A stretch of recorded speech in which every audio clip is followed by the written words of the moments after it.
xatoliklarni tuzatish. Qimmatlik 3 qoida. Havo nihoyat ochiq bir kuni Xadicha mo'misi Ro'shan xonim bilan bog'chaga aylang'ili chiqdi.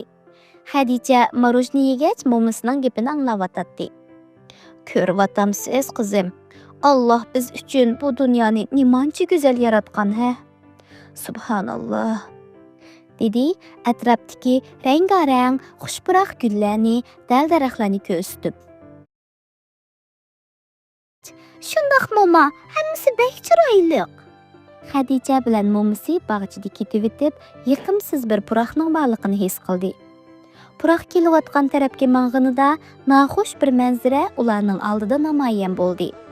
Yaqin yerda dal-daraxtlar orasida usti-ustilab dovlab qo'yilgan, atrofga chechilib ketgan axlatlar turibdi. Mo'ma, bu yerdan tez ketaylik. Bu yer bek maynatgan. Mo'misi Xadichani sal oldig'iroq opirib, "Qizim, tashlab ketgandan ko'ra o'ylanib boqaylik. Nimalarni qila olamiz?" Xadicha azroq o'ylandi, ammo nima ish qilish kerakligiga bir nima deyolmadi. "To'xtang, sizga yordami tegadigan bir narsa deb beray. Siz qimmatlik 3 qoidani bilamsiz." "U nima degan gap, mo'ma?" 3 qoida: qo'l bilan, til bilan, dil bilan degan qoida. Tepishmoqqa o'xshaydi ekan. Qo'l bilan, til bilan, dil bilan. Lekin yana tushunolmadim. Nima gaplar bu? So'yimlik payg'ambarimiz, sizlardan biringlar biror yomonlikni ko'rsa, uni qo'li bilan o'zgarsin. Agar uningga qodir bo'la olmasa, uni tili bilan o'zgarsin. Uningga qodir bo'la olmasa, uningga dili bilan bo'lsin, norozi bo'lsin. Dili bilan norozi bo'lish iymonning eng zaif darajasidir, deb buyurgan. Qimmatli 3 qoidamiz payg'ambarimizning bu go'zal tavsiyasini esimizga soladi. Xadicha mo'misining nima demoqchi ekanligini tushunishga tirishdi. O'ylandi.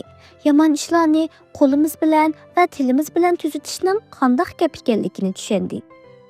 Lekin dili bilan qarshi turish bu nima degan gapdi?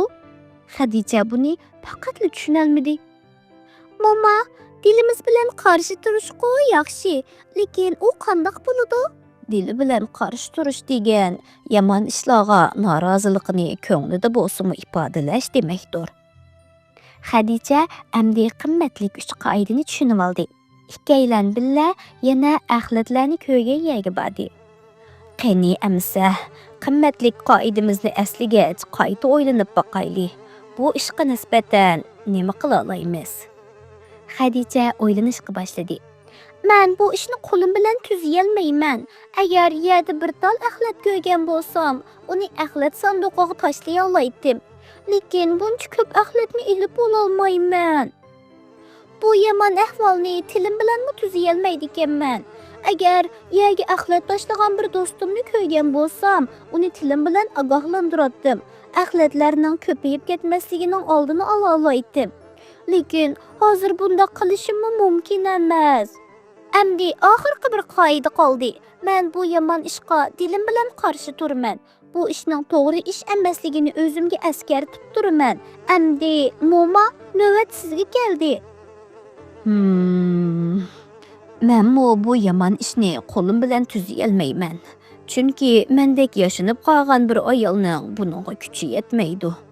Lekin tilim bilan, ya'ni gap qilish orqali bir ishlarni qila olishim mumkin. Xadicha mo'misiga ergashib ketyotdi. Mo'misi bog'cha xizmatchilarining yeniga berib, ahvolni ularga aytdi. Uzun o'tmayla bir necha bog'cha xizmatchisi kelib, axlat dovusini yig'ib, bog'chani tozaladi. O'zlarini xabardor qilganligi uchun Xadicha bilan mo'misiga rahmat aytishdi.